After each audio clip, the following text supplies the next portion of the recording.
All right.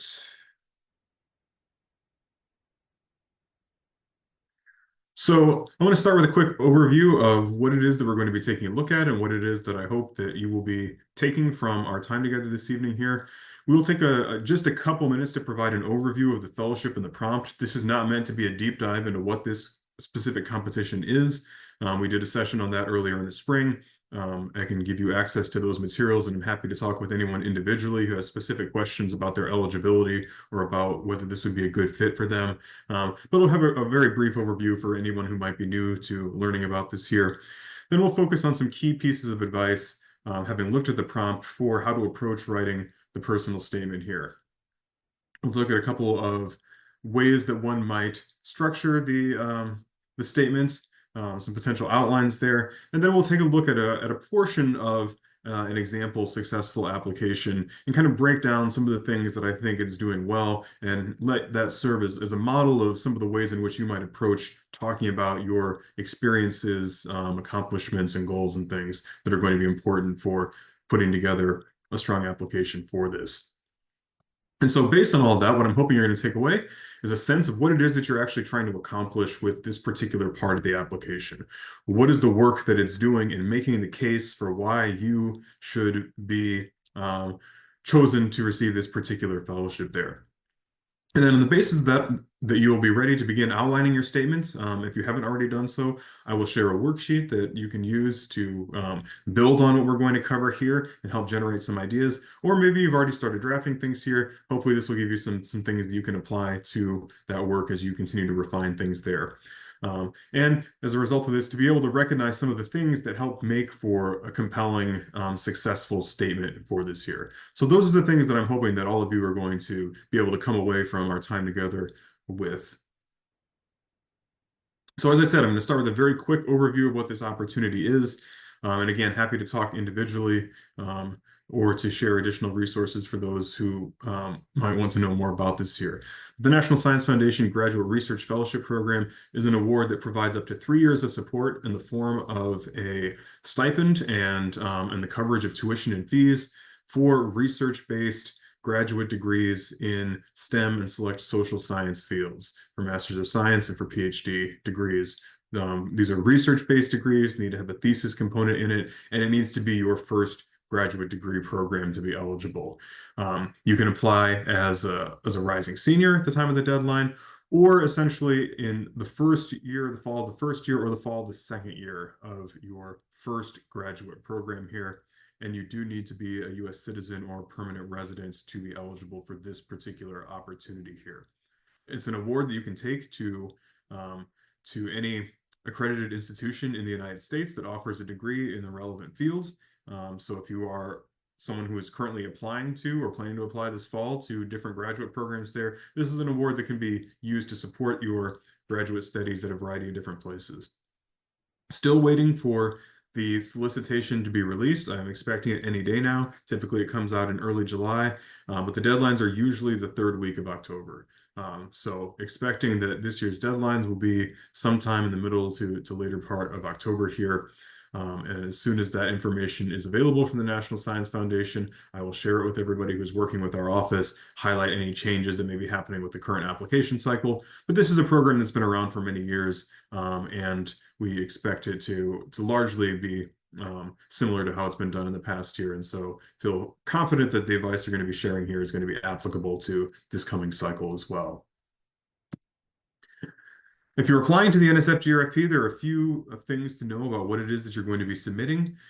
There's an online application portal where you will input information that would essentially be on a resume or a CV. So you're not uploading that as a separate document, but you are going to be inputting education experience, previous work or research experience, honors, awards, things like that as part of the online portal here. You'll also be submitting transcripts and letters of recommendation. 2 are mandatory. You can submit up to 3. We highly recommend that. But the bulk of the application that you're going to be generating is going to come in the form of these 2 written statements. The personal relevant background and future goals statement that I'm just going to refer to as the personal statement just for the sake of brevity, and then the graduate research statement. And so tonight we're going to be focusing on that personal statement, and the next week in our workshops we're going to be really focusing on that graduate research statement here. But these are all the documents to be submitted for part of this. And once the next cycle starts, there will be an online portal from NSF that will open up, and you'll be able to log in, create your account, and start inputting some of that information as soon as that's available there, in anticipation of the deadline that we're expecting to come sometime in mid to late October. So with that focus on the personal prompt, on the personal statement here, this is the official prompt as it's been worded for a number of years now here. And I think it's always helpful to see the exact language that a fellowship opportunity provides, so that you can really get a sense of what it is that they are looking for with this here as well. I'll say a couple words about the formatting requirements in a moment here. But it's asking you to outline your educational and professional development plans and career goals, and asks, how do you envision graduate school preparing you for a career that allows you to contribute to expanding scientific understanding as well as broadly benefit society? And you have 3 pages in which to do this. It asks you to describe your personal, educational, and/or professional experiences that motivate your decision to pursue advanced study in science, technology, engineering, or mathematics. Ask for specific examples of any research or professional activities that you have participated in. It asks you to provide a description of the activities and results and how they prepared you for pursuing a graduate degree. Asking for evidence of how you've worked independently or and as part of a team, how you contributed to advancing knowledge in your particular field, and how you are able to make a larger impact in society. And then there's, if you're in an unusual eligibility situation, they ask you to address that particular aspect of it as well here. So this is the language that the NSF provides to guide you in putting together this particular document here. We're going to unpack this. We're going to think about what this actually means in the context of writing it out here. But this is the language that you're likely to find when you log into that portal for the first time here. I do just want to flag the formatting requirements here. Just to be aware that there are formatting requirements. I'm not going to read all of this over here. Just want you to be sure that as you are preparing your document, that you are following all of these things very closely, that you are observing font sizes, page sizes, margins, and so forth, making sure that you are preparing to do it in PDF. And you must have labeled sections that say intellectual merits and that say broader impacts. Those are the requirements for this particular statement here. But broadly speaking, 3 single-spaced pages. And at this stage, I think it's fine to just be drafting it up and worrying about the length here. But ultimately, just to remember that you are going to have to make sure that whatever you prepare conforms to these official requirements there. Because unfortunately, I'm aware of situations where students did not follow this exactly as written, and their proposals were rejected without review. So don't let that be you. Follow the advice. Read over everything very carefully. All of this will be included in the official program announcement as soon as that is released. But this has been the standard formatting requirements for a number of years now. We went over this in the last week of June in much greater detail in an entire workshop that really unpacked what this means here. But for anyone who is not able to join us, I just want to briefly note that NSF will be evaluating you on the basis of these 2 criteria: intellectual merit and broader impacts. And again, because we had a whole session that was really focused on unpacking what this means here, I'm not going to go over this again, but I'm happy to talk with anyone individually, happy to share a link to a recording of that session or the slides from that presentation as well. But very quickly, intellectual merit is, what is the contribution to knowledge? What is your contribution as an individual? What is the contribution of the work you want to do, the research you want to do in graduate school, to advancing understanding in your discipline? For NSF, that means, what is the basic science contribution? That's what NSF really cares about. It's not about leading with how it can be applied, how it's going to lead to practical uses there, or outcomes-based research. It's about, how is this advancing understanding within the discipline there? And then the other criteria is broader impacts. how is this going to contribute to larger positive outcomes in a variety of different areas, touching on things like teaching and mentoring, inclusion of underrepresented groups, collaboration between disciplines and outside of academia, public science communication, implications for industry. Lots of things can fall under broader impacts. Again, the session that we previously did has a lot of examples of what that might look like, but just be aware that this is what the criteria are going to be, and the language that I have on the slide here is taken verbatim the NSF solicitation for the NSF GRFP, and this language appears in basically all NSF individual proposals that you can apply for here. So I would encourage you to read over that carefully as you are preparing your proposals here as well. But again, very broadly, intellectual merit, what's the contribution to knowledge, broader impacts, how does this work, and how do you as an individual make an impact outside of just the research itself. And that can look like a lot of different things, and it doesn't have to be every single thing that NSF lists as an example, but it should sort of fall within some of those kind of categories of activity there. And these questions that NSF provides are meant to prompt you to think about what sort of things might be evidence for that. But tonight we'll talk about what intellectual merit and broader impacts means in the context of the personal statement. And next week we will tailor that discussion to thinking about what that means in the context of the research statement. All right, so that was an overview of what this opportunity is and how it's going to be evaluated here. The next thing that we're going to do is spend a little time thinking about some general advice for how to approach writing this 3-page document that's about your personal story, about your future goals, about your preparation for graduate school. And this is where I really want to emphasize that the point of this fellowship, the Graduate Research Fellowship, is to invest in you, is to invest in individuals who have potential to make an impact through their research and through their involvement in the world. So this is a fellowship that's investing in individuals and their potential here. And so with that in mind, this is a statement that's really about your journey in science. Sometimes people hear personal statement and they think it needs to be sort of an exhaustive autobiography, that you have to start with your childhood, you have to talk about all these other circumstances there. Some cases that might be relevant, but really this is about what are the things that have led you to the point where you're at now, where you're either enrolled in a graduate degree program or you're applying to and considering enrolling in a graduate degree program. What are the things intellectually that have shaped you along the way? Maybe some personal experiences that have led you to make those decisions there. And what is it that you want to do with that training and beyond here? So, how did you get interested in the discipline that you're currently studying? What's prepared you to be successful in graduate school in terms of coursework, in terms of research experience, in terms of professional opportunities or life experience? What are some of the key turning points along the way?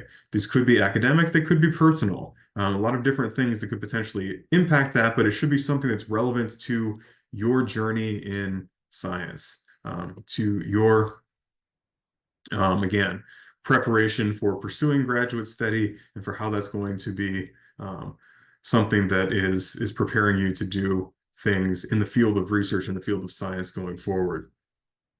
And then also, it's a chance to show a little bit about how you think as a scientist. How do you formulate ideas? A little bit about that intellectual curiosity that's part of what NSF is looking to see here as well here. So remember, this is an individual fellowship. This is about you and your potential, but it's about your potential within STEM research, broadly understood in terms of all of the disciplines that are eligible to apply for this particular opportunity.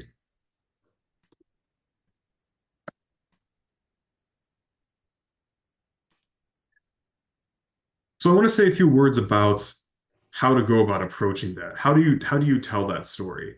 How do you shape that narrative and convey that kind of curiosity here?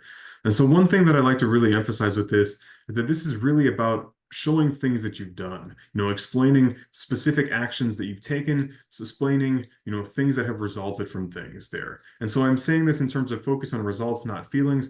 What I mean is sometimes people will start a statement and it will largely be about how they felt during a certain experience. There'll be a paragraph about how, maybe they felt uncertain going to college. They didn't know if they could be successful in research. They didn't necessarily feel confident in themselves. And it's not that you can never talk about those things. I'm not saying that that's not something you can mention, but if that's the only thing you're talking about, that really doesn't give a reviewer a lot to evaluate. Because how are you going to compare one application from somebody who's talking largely about how they felt during an experience with another one there? And so you need what's in rhetoric and composition is called an external focalization. You need to think about what you look like from the outside. You need to kind of narrate things from the perspective of somebody who's sort of looking at what's been done there. So that you're focusing on specific things that you did rather than sort of narrating the feelings you felt or the thoughts that you had in the middle of a particular experience. Because the things that are going to be useful to reviewers are the concrete things that you've done, the concrete skills that you've learned, the accomplishments that you've had, the decisions that you've made, the ideas that you've generated, the opportunities that you've chosen to pursue. All of those are things that are useful data points for a reviewer, whereas things that are purely subjective, that you can't really compare one to another. And so that ultimately just doesn't help somebody make a decision about who they think best aligns with what this fellowship is trying to do here.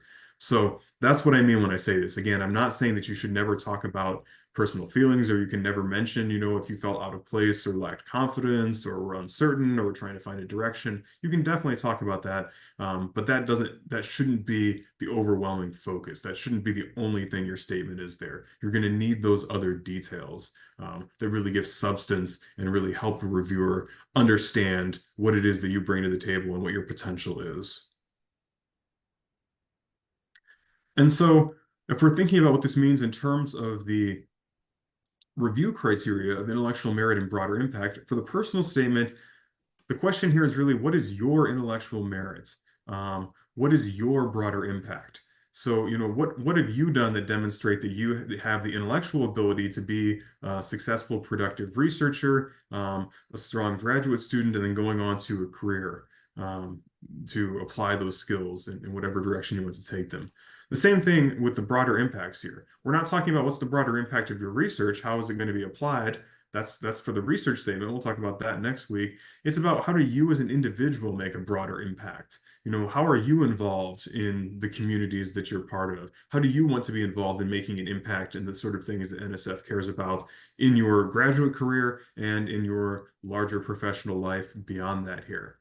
So some of the things that can speak to that in terms of your intellectual merit or your broader impact can be, experiences doing the sort of things that the NSF is interested in for broader impacts, like mentoring, like outreach, like work experiences there. Like your ability to make use of resources and seek out opportunities, because not everybody's had the same opportunities and the same access. And so, if that's been your case, you want to show that regardless of what circumstances you were in, that you were still able to make something of that. And you were taking initiative and being able to use the things that were available to you to the best of your ability there. What are some specific accomplishments that you can point to demonstrate things? A skill that maybe you've learned, a particular technique. If you've won an award or a scholarship or recognition, if you've done a presentation or a publication, all of those are things that can potentially demonstrate intellectual merit and broader impacts there.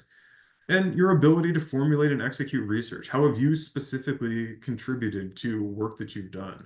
How have you worked well with others? Have you been able to solve problems in the labs that you've been part of? Did you suggest an original idea or come up with a solution or a workaround, or have a really inspiring takeaway from something that maybe led you to another opportunity?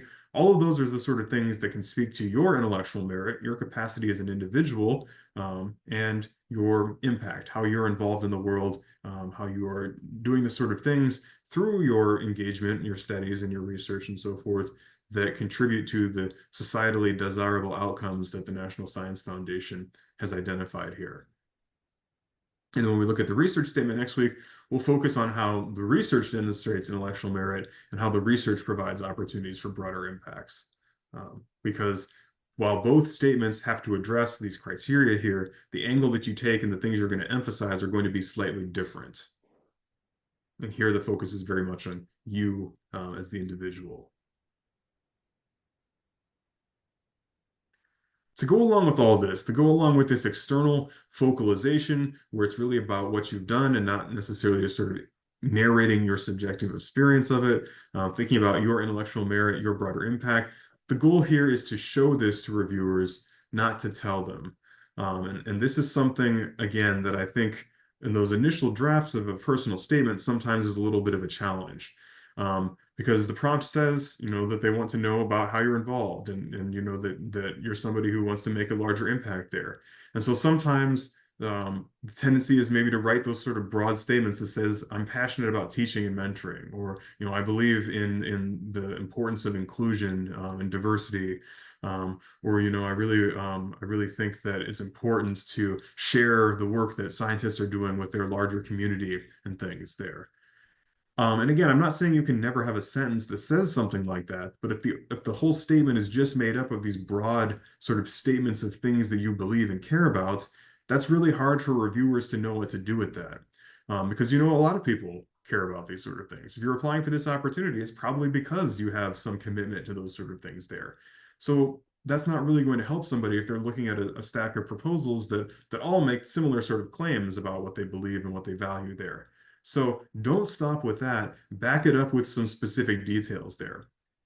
And so again, an example here. So instead of just saying I'm passionate about teaching and mentoring, a statement that says, for the past 2 years, I've served weekly as a volunteer tutor in the math department for students enrolled in basic statistics classes.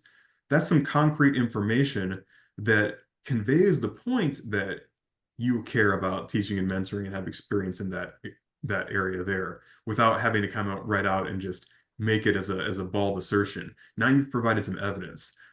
You can back that up by pointing to your sustained involvement in a particular activity, and you've provided some specific details that will help somebody understand sort of the nature of that experience, its duration, how often you've done it, and what that kind of looked like there. So when I say show, don't tell, those are the sort of things that I'm really encouraging you to be thinking about this. Another thing that many applicants will choose to do, it's not a requirement, but it can be effective, is to use bold or underlined text in your statement.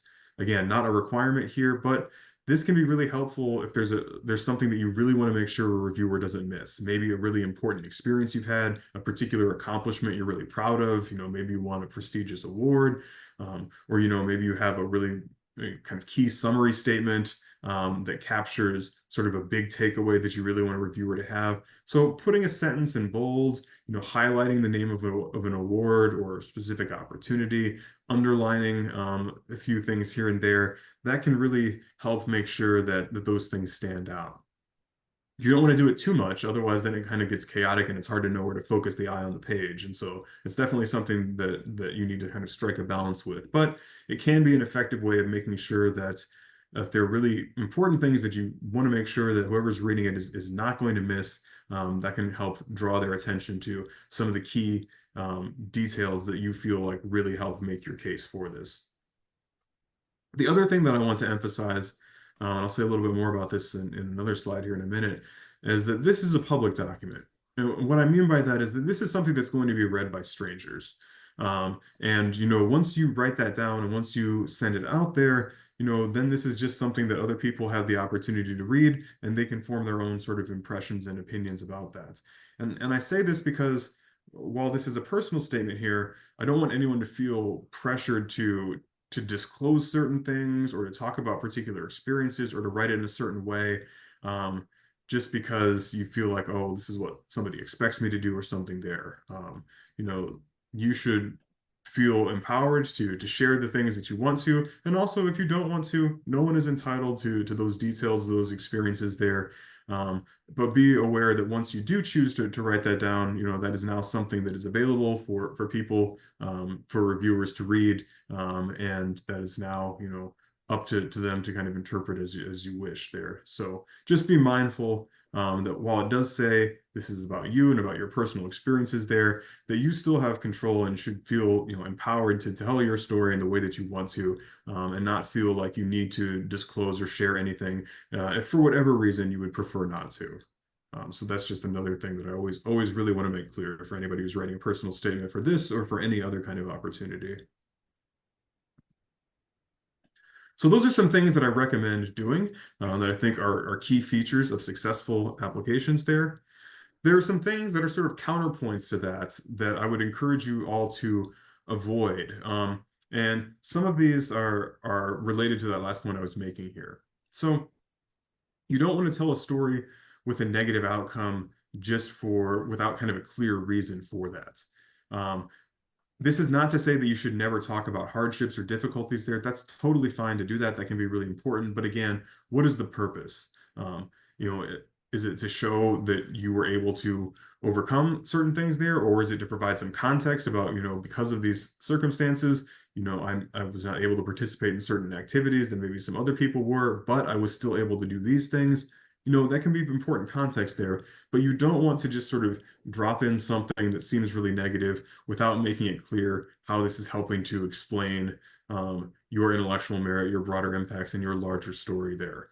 So show how it provides some context, or show how you were able to take something from that. Again, I'm not saying that you shouldn't talk about negative things, or that you have to pretend that everything has been great. That is definitely not what I'm saying. But you want to make sure that there's a purpose to it as well, which leads into the next point that I have here. It's fine, again, to talk about hardships or difficult situations if you would like to here. But again, you want to make sure that there's a clear purpose to it. Because there's always the possibility the reviewer will think, oh, somebody's just saying this because they want sympathy. Or they might feel, kind of blindsided, like, why am I reading about this terrible thing here? I wasn't prepared for that. And that can be disturbing for someone. If it seems like something, really challenging thing has just been kind of dropped in without a particular reason there. So again, I'm by no means saying you shouldn't talk about these things at all. I'm just saying you need to do it with a clear purpose in mind. It should be clear to you, and it should be clear to your reader what these circumstances are helping to show. Again, maybe it's providing important context about where you're coming from and why you've done certain things there. Maybe it helps demonstrate some of the ways in which you've taken advantage of opportunities, or the distance that you've come to the point that you're at right now. That's all fine there. As long as you understand what it is you're trying to do with that, that's the key thing here. And as I said before, it's really about, do you feel empowered by sharing this information? This is your story, these are your experiences, and you should feel like you can share them in the way that you want to here, and not write them in a way that you think that somebody else is expecting you to write them about as well. Another thing that I touched on a little bit before here is that, again, there are two required sections in this statement and also in the research statement that should be labeled intellectual merit and broader impacts. Don't add anything to that. Just label that section intellectual merit, just label that section broader impacts. You can have other sections and things like that if you choose to, that's fine as well, but do not add any additional language to that. Don't, for example, label the section like broader impacts and outreach work, or intellectual merit and research experience there. And I say this very specifically because there was a student that I worked with last year who had their application rejected because they did that. And that's a really bad thing to have happen, to put in that time and effort to really crafting something that you're proud of, only to have it rejected because and never even be sent out to reviewers because you didn't strictly follow the labeling requirements for that as well. So please, please, please follow the formatting requirements as they're written there. Don't try to expand on them or combine things in that particular way. It seems like a simple thing, but again, it has caused problems for applicants before. So kind of piecing these things together here, thinking about some things that you want to do, some things that you don't want to do. The big picture goal for what you're trying to accomplish with the personal statement is to tell a cohesive story about your intellectual development, your research experience and potential, and your accomplishments. This is about really looking back and seeing what are the points that connect the things that you've done in the past, the things that you're doing now, and the things that you want to do in the future. Where can you see, the through lines there? How did one experience lead to another? How did that one research experience, maybe first year of college, get you excited about a particular area of study that maybe led you to work with a different professor, or how that class got you really excited about certain questions or a particular theme or topic there that you then maybe chose to follow up in other ways there. how are you able to formulate and execute research? You know, how have you had a chance to contribute to research projects or perhaps develop your own, depending on your background or your field there? And you know, what did that look like in terms of specific details there? What was the nature of that experience? How did you contribute to that work there? Were there any outcomes of it? Did you work with specific people? Putting all that together in a story that ties it together about your development intellectually, about your potential for research based on previous experience there, and about the things that have come out of that. That's the big picture goal of what you're trying to accomplish in those 3 pages of text here. All right, let me check here and see if we have any of our peer mentors available. I thought we might have one tonight, but I'm not seeing one here. But I'll just flag again that we do have current students who have received the Graduate Research Fellowship who volunteer as peer mentors for our office, who are happy to talk with you. And so you can, I'll provide some information where you can find that a little bit later on here. But please feel free to pick the brains of students who have gone through this process recently and can share their perspective on what makes for a compelling personal statement. We also have a number of faculty members with experience with this particular award who've mentored students through it. In some cases have received it themselves or have served on review panels there. And so I'll say a little bit more about where you can find that information later on here. But don't just take my word for it. There are a lot of other great people at the university who can speak to how to prepare a strong application for the NSF GRFP. All right, so I'm going to go ahead and continue on here. So now that we've looked kind of big picture about what you're trying to accomplish, thought about some advice about how to approach writing this here, let's think about how you might actually organize your thoughts. And so I'm going to present a couple possible outlines. And again, these are just possible ideas. This is not a requirement. There are different ways to approach writing this here. Again, the only required things that NSF asks for is that there be 2 sections somewhere in there, one intellectual merit, the other one broader impact. Beyond that, you can add some additional section titles. You can organize it differently. The length of those sections, there's no requirement for how long or how short that they're supposed to be. But here's some ideas if you're thinking about some ways you might approach it here. So Alex Lang is somebody who has a great website of advice and also has links to lots of previous successful applications that can be helpful as well. This is his recommendation for how you might break down those 3 pages there. Suggest that you might start with a story, or rather a page that's sort of about your personal story, how you became interested in science, your particular background or unique perspective, a place where you might talk about any challenges or things that help have kind of shaped your perspective on the work that you're doing here, and to indicate some of the things you've done with broader impact. Then a section that is more focused on the research experience. So this is something more academic. Again, a place to sort of show some intellectual merit. What are some of your accomplishments, some concrete experiences and skills and things, a chance to show a little bit about how you've formulated ideas and can think like a scientist and show some intellectual curiosity. And then recommends having about half page where you talk about some future goals, a space where you can talk about what it is you're planning to do in graduate school, you know, the work that you want to do there. And then beyond that, what is it you're hoping to do? You know, do you want to be a professor? Do you want to work in industry? Do you want to, you know, be involved in certain types of outreach work or mentorship opportunities or teaching? That's a space to also indicate not just what you've done and what you want to do as a graduate student, but what you want to do beyond that going forward into your career. And then in this approach, 2 short sections, maybe a quarter of a page, that really try to summarize the aspects of what you've said before that really highlights your intellectual merits.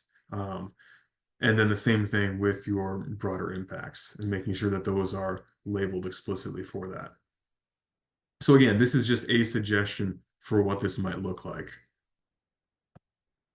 Another suggestion that some people have done as well, that breaks it down in slightly different ways, suggests starting again with a little bit of background, spending a little bit more time explicitly talking about what led you to STEM as a discipline of study, to your particular academic discipline, to the research that you've done there, talking about your research work and outreach experience, then intellectual merit and broader impacts, then future goals. again, these are just possibilities. These are not the only options. I'll say that I've worked with students that have taken variations of these approaches and have been successful. I've worked with some students who've used intellectual merit as sort of just a big section where they talk about all of their academic and research accomplishments, or broader impacts as a big section where they talk about all of their kind of outreach and involvement work there. And students have been successful doing that as well. So there's not one particular formula that you necessarily need to follow, other than making sure you definitely have both of those two required sections there. But these are some ways, if you're just trying to think about how do I even want to organize this, that you might consider. And you can play around with that a little bit and see what feels natural, see what sort of fits based on your own particular experiences. Um, and then it's really a matter of how you want to focus on the things that you've done and what aspects of the things that you've done that you want to highlight for particular sections there. So again, these are just some ideas to get you thinking about how you might want to organize it. This is not something that you have to follow. And again, I've seen different approaches with students who I've worked with who have gone on to receive this award. And so I can tell you there's not one magic formula for how to organize it that's strongly associated with success. So I'm going to quick drop a document in the chat here that is meant to provide you with um, some ideas to get started here a little bit. So we won't take a lot of time here. I'll leave this mostly for your future reference here because I want to be mindful of everyone's time this evening. But I think it's always helpful to be thinking about what you would want to do for particular sections here, how you would want to address things. And so I will go ahead and send this document to all of you. This is a document that will also be available in the NSF Microsoft Teams group that I know some of you are already a part of. And for those of you who aren't yet, I'll be adding you tomorrow to give you access to that. So you'll definitely have a chance to refer to this again. But I would encourage you at some point, whether you have some time this evening or in the coming days, if you haven't already started drafting, if you haven't already started brainstorming, these are just some questions to get you thinking about different areas of previous experience that you likely have, or things that you're currently doing right now that can provide some of those concrete, specific details that really speak to your intellectual merit and your broader impact. And if you haven't had a chance to start drafting your statement yet, this can be a great way to just get some things down, and then you can refer back to that when you're putting things together there. Because if there's anything that I really want to emphasize for all of you to take away here, is that the absolutely essential thing you need for a strong personal statement is those concrete details, those specific things that you've done that really show what it is that you are going to bring. And I don't mean that it means you have to say that I've won 15 awards or something like that, or that I have 5 publications and 6 abstracts at conferences or in posters and things like that. I'm not saying just kind of quantity there.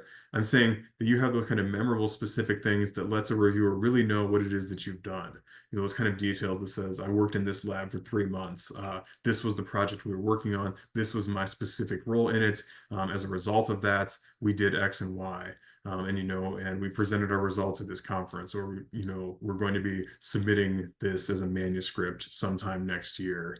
Those are the sort of things that are really going to show, as I said before, the reviewer that you have the sort of things that they're looking for, rather than just saying, I have lots of research experience, or I'm very committed to outreach work, or, I am a creative person who's great at coming up with ideas and things there.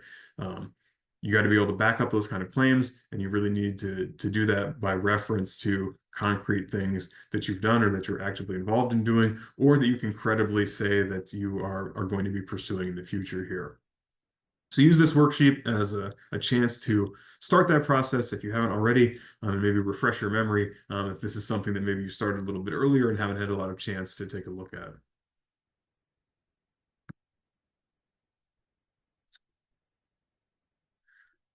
So the thing that I want to do next is try to show you in a concrete way what this can look like here.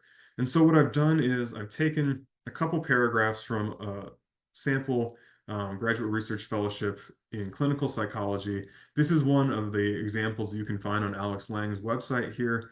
And I'm just going to give you all a minute to read over it, and then we're going to break it down, and I want to point out why I think that the approach that this particular applicant took, who was a first-year graduate student in clinical psychology, really encapsulates the sort of things that I've been recommending that we all do as part of your applications here.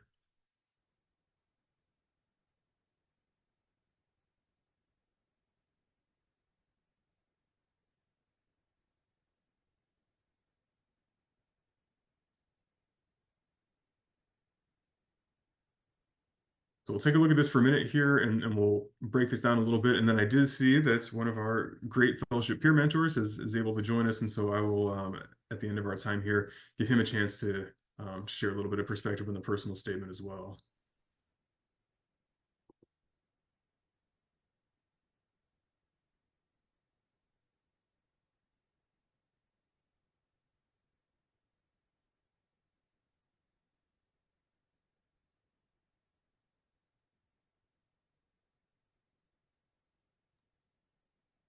Matt, were you waiting for me to say something? Sorry. No, we'll bring you in a few minutes here, but great to see you. Yeah, of course. No problem.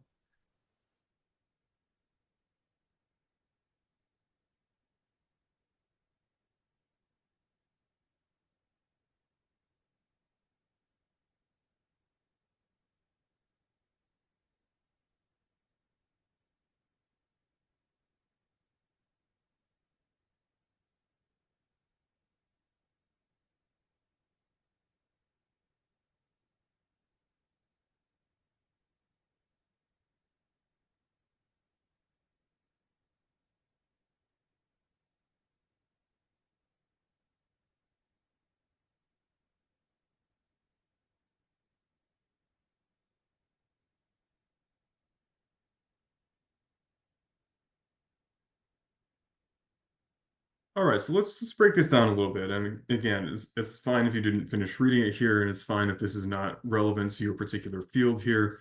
I just want to emphasize that I'm sharing this not because I think you need to have the exact type of experience that this applicant had in terms of, the amounts or the types of things there, but I think that the way that they approach writing it is really a good way to do it here. And I think it really embodies the sort of things that I've been emphasizing make for strong statements. And so let's take a look specifically about what those sort of things are. And let's go back to what I said a few minutes ago about what the big picture goal is, about telling a cohesive story about your intellectual development, research experience, potential, and accomplishments.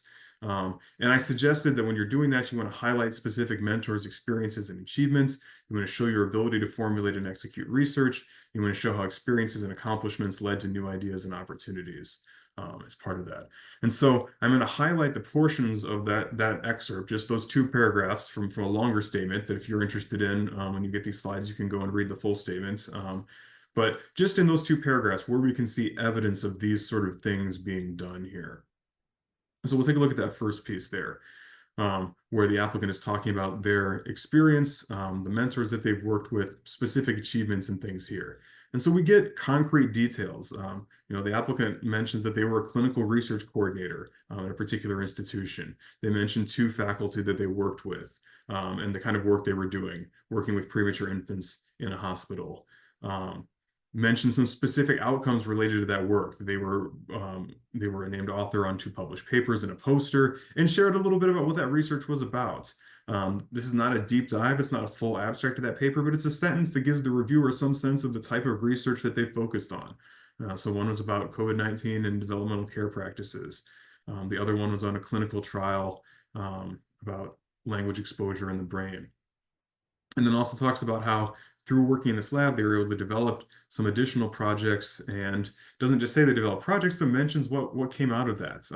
That they were submitted for a particular opportunity and that they're working on some manuscripts there. So again, the point is not that you need to have done the exact same things or the same amount of things to be a good applicant here. The point is that you can read this and you have a clear sense of what this applicant has done. You can, understand the nature of that experience, who they worked with, where they were working, what the research they were doing was about, and the role that the applicant played in some of that experience there. So that's one area that I think that this statement does well, that I think, again, I think is a good example of providing those kind of specific details that really make for memorable and substantive statements. The next thing that's really important to show in your personal statement is some of that research experience. And again, thinking about how did you contribute to that research there? And this is particularly the case for anybody who's part of like a research group, where oftentimes the default setting is to say, the lab did this, or we did this, or we're working on that. Like I said at the very beginning, this is about you. This is about investing in you as an individual. So you need to make clear what was your role. Because, if you just say, well, the lab was doing this, they don't know, what were you doing? Were you just like, cleaning up the lab station there? Were you contributing in a more substantial way? Were you only there 30 minutes a week and everybody else was doing the majority of that? So you want to make clear what your contribution was so that somebody can kind of envision what that looked like. And I think this applicant did a really good job here, explaining, I recruited for, managed, facilitated a clinical trial. I'm talking a little bit about that. Helped talks about what their contribution was to the manuscripts that they were part of there. Helped write, develop figures as part of that as well. Helped collect data for a poster. Specifically in these other projects there, what did they do? Examine parental mood disorders, use a previously collected sample, examine rates of parent-delivered development care through the infant's hospital stay, mention specific disorders and things that were being screened for as a part of this there. So we're getting a real sense of what this particular person did as part of it. Not just that they were in a lab that was doing all these other things, but what this person actually was doing as part of that there.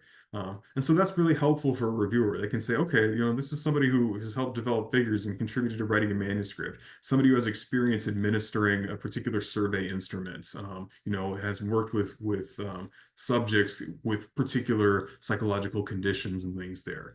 So these are a great way to kind of demonstrate the nature of that research experience. It shows how you are contributing to the work that you're doing.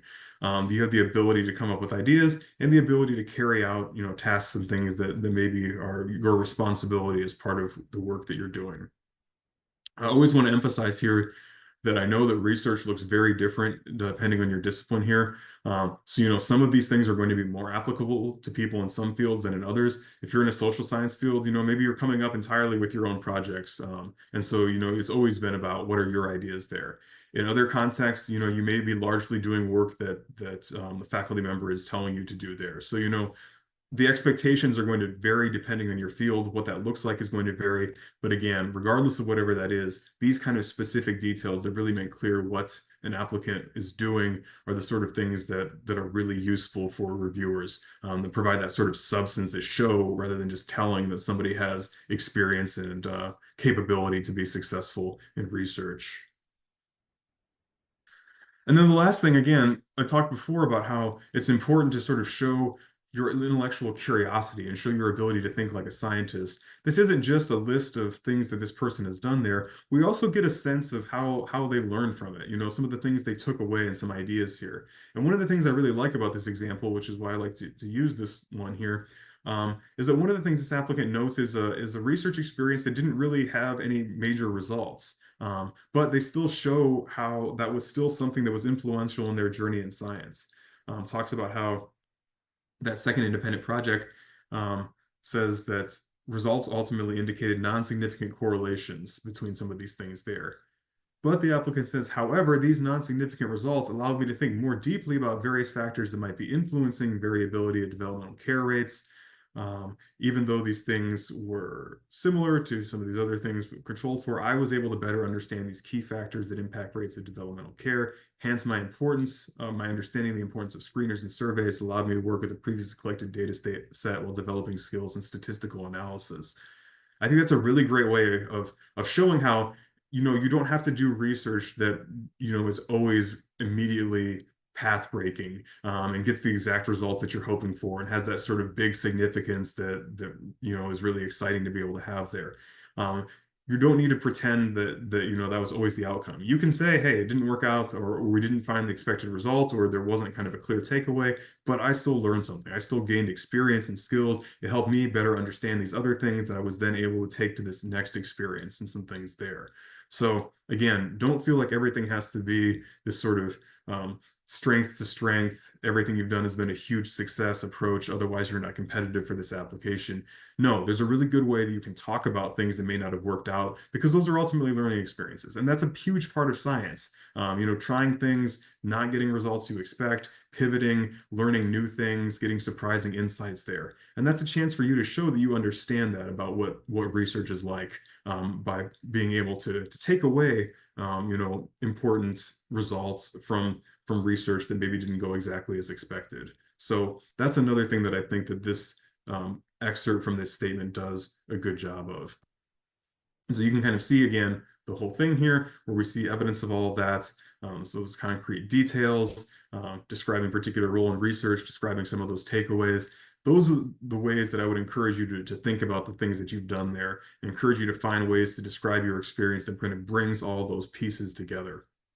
And that's what I mean when I say it's really important to show rather than to tell about what it is that you're doing. And this is something that stood out to some of the reviewers there. So this applicant also shared the reviewer comments here. And these are some of the things that the reviewers noted, talking about how they specifically contributed to the research deliverables. So they want to know what's your individual role in things there. In the rest of the statement, which I didn't have an excerpt from, they talked about some of their outreach experience. And so that was also something that, while we didn't look at it right now, that reviewers were paying attention to as well. They were impressed by their applicants' breadth of experience there. And they were also impressed that this person was really showing initiative in seeking out those kind of opportunities, and that was something that contributed to their confidence there. And again, that's the sort of thing, regardless of what background you may have had, regardless of what opportunities you may have had, recognizing that those are not equal for everyone there, but you can still show how you were being resourceful and how you were seeking out opportunities that were available, or maybe finding ones that people might not have been aware of otherwise. So those are the sort of things that reviewers are interested in seeing.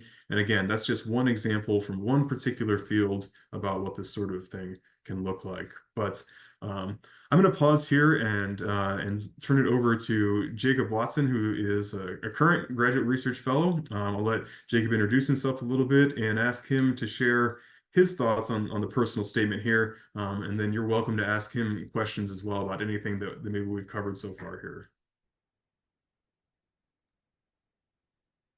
Thank you, Matt. I appreciate it. Hello, everyone. My name is Jacob Watson, as Matt said. I am a current GRFP fellow, and I work in an addiction neuroscience lab. So my research focuses on using animal models to understand the neural mechanisms in the brain that are impacted by drug addiction. And so, but that's more research related. In terms of the personal statement, one of the driving forces for me was trying to think about all of the experiences that you've done throughout undergrad or just throughout your experience in college, and figuring out a way that you can detail them so it looks as though all of them were planned by design to get you to this point right now, where applying for the GRFP is ultimately everything that you've worked towards. It was all set up to be, this is exactly what you were supposed to be doing. And everything you did prior to this led to this very moment where this application is the next pivotal step for your graduate education.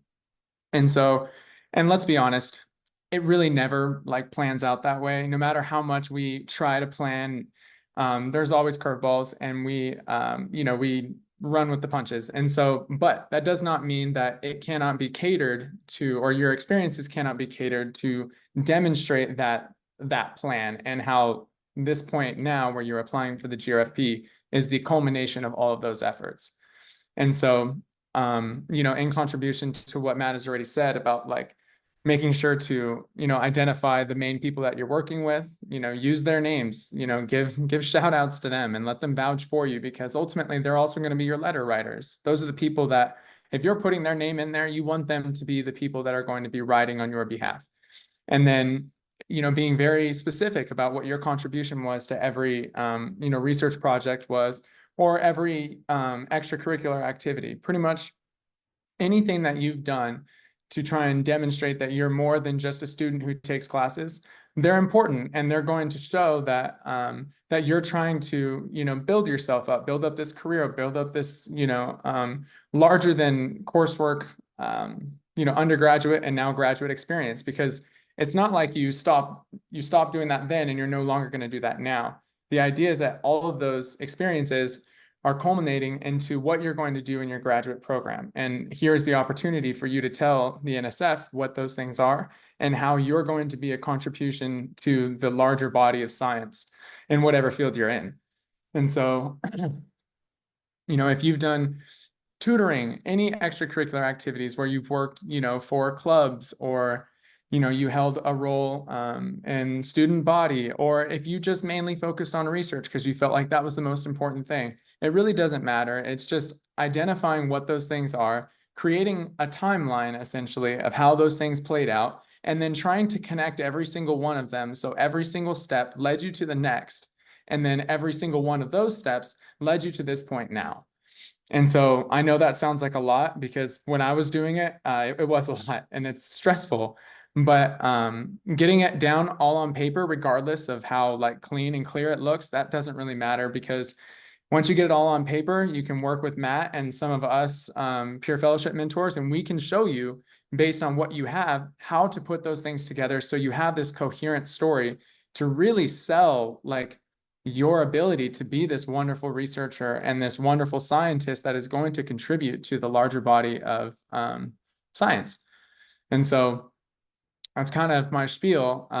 Feel free, if you have any questions, I'm more than willing to answer anything you guys got.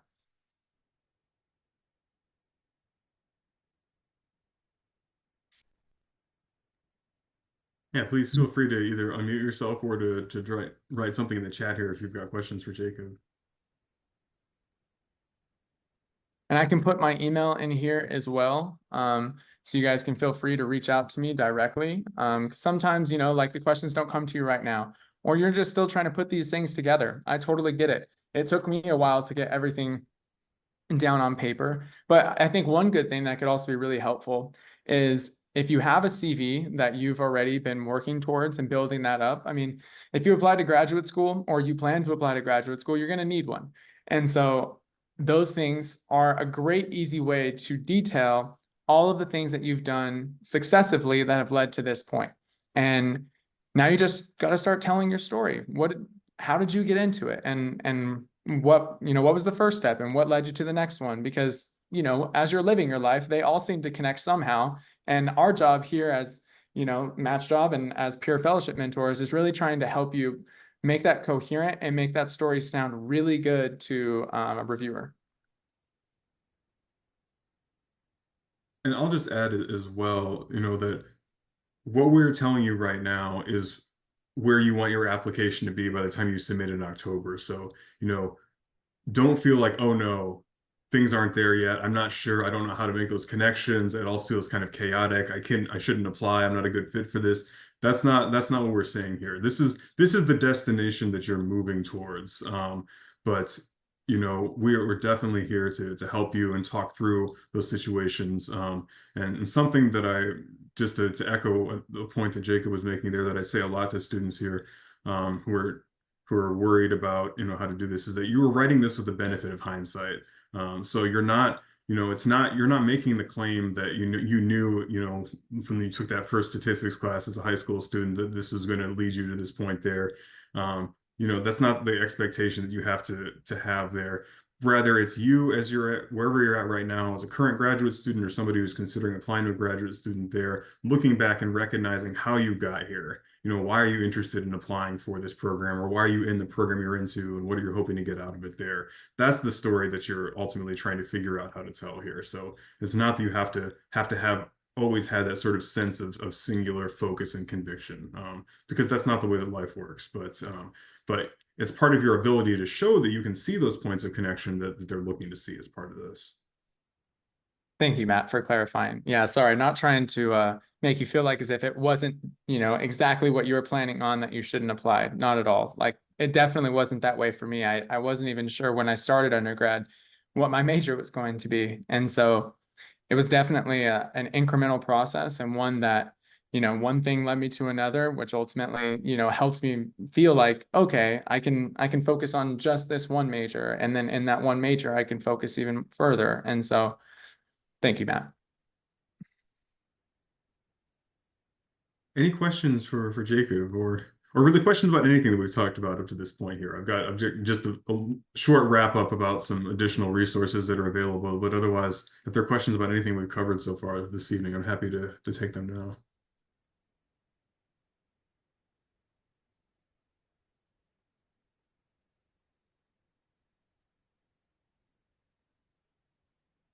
So we got a question in the chat. Would it be beneficial to touch on the research experience before college, or focus solely be on the work done since starting our college careers? I think it's fine to do that. I think it depends on what the experience is. I think it's likely that work you've done in college is going to be more substantial, but there sometimes you have these really great opportunities to get involved there, and so it's definitely worth flagging that. And I mean, I've worked with some students who've been able to mention that there as well. So I think the more recent experience you have is going to probably weigh a little bit more significantly for reviewers there, but it's definitely you shouldn't just leave it out if it is relevant. Because oftentimes, I mean, that can be that first sort of initial research experience that may have led you to things there. So I don't know, Jacob, did you include anything before college? I'll be honest with you, I didn't do anything before college. And that's fine. And so, but if you have, like, that's great. And you can kind of just add that to the list of things that ultimately led you to this point where applying here is, to your benefit. So I think putting it down on the list and then letting Matt or one of us, peer fellowship mentors look at it with you and kind of figure out if that's going to be beneficial for you. I think that'd be great. And just building off what Jacob said there as well, at this stage too, this is not the time to sort of try to edit things out. Like it's fine if that initial draft is way too long. It's better to just sort of get those things on the page, and then there can be a decision about, okay, is this the most compelling example? Is this the most relevant experience? That's a later stage sort of thing there. But just documenting the things that you've done and getting them out there is really useful at this point, and then the editing and the refining can come a little bit later. Yeah, Matt helped me substantially with putting things together, getting rid of unnecessary things, making sure to emphasize on more important things. So really it's just getting it all on the page, whatever it is, put it on page and let, the team of people who have some experience in this kind of, go through it and, identify what's most important and where, you could probably, say less on this or more on that.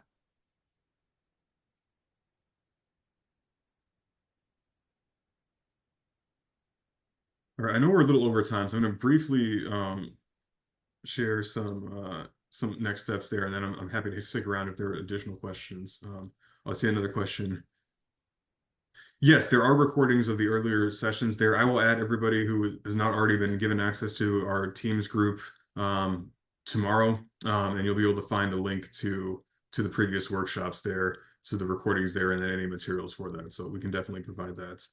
I'm going to quick jump back to share my last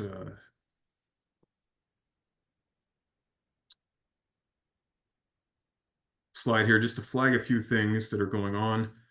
So in terms of some next steps, if you are still thinking about where you want to go beyond this, I just flag that we are doing workshops next week. The same session offered at 2 different times on writing the research statement. So we'll do the same thing that we did tonight, kind of breaking things down, thinking about do's and don'ts, looking at some example text there. We're also trying something new this year. For after the workshops are over, we're going to provide a space for some virtual shared work time, virtual accountability group. If you're looking to maintain some momentum, and you just want to carve out a little bit of time every week where you can log in with some peers and we can check in and just make sure that you are spending a little bit of time working on your application. We're going to do that for the 4 weeks after our last session and before the start of classes there. And so I'll include additional information in the follow-up email I'll send to all of you. I sent out some information about that earlier this week as well. So that's just another opportunity to get some support here. And then, as I mentioned before, we have a Teams group where there's resources, including everything associated with our other materials. The materials from this session are going to be added to that here as well. You can view some sample proposals from USC, as well as links to some ones from outside of here. And then I am happy to meet with anybody individually to talk about this or any other graduate funding opportunity you might be considering, to provide you with comments and help you with brainstorming, whatever the case might be, at any stage of things here as well. So please take advantage of these additional opportunities. Take advantage of our wonderful peer mentors like Jacob. We have a number of resources here that are all meant to help support you and put together a strong application. So we've already been doing some questions here. Again, I'll send you this follow-up information there as well. I understand that people need to go, but I'm happy to stick around for a few more minutes if there are additional questions. But otherwise, thank you for being here. Thank you, Jacob, for taking some time to share from your experience, and look forward to hopefully following up with some of you in the coming weeks and months here.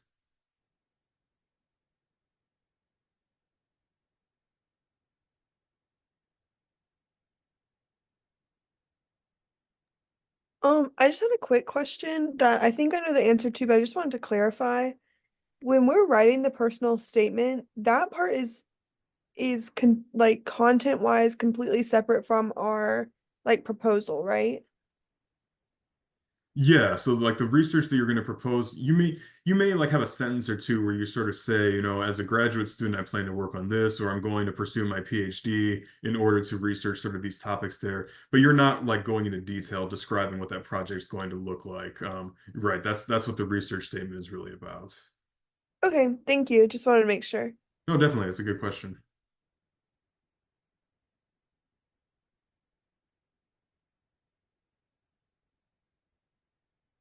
Yeah, thank you all for joining. I hope that this was useful. And again, please reach out if you have any questions, and I'll be in touch with all of you later this week.